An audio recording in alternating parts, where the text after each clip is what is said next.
At the age of 85 years, RatanTata launched his new startup.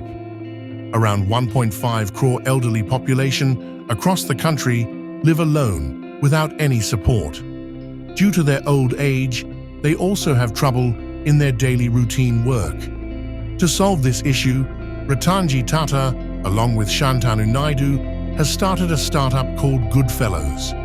They select empathetic and educated young graduates after many psychological tests, background verification, and personal tests, and pair up these young minds with elders, where young graduates are called Goodfellows and elders are called Grand Pals.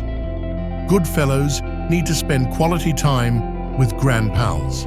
They need to go on walk, shopping, and on doctor visits with them. They also help them to learn new technology.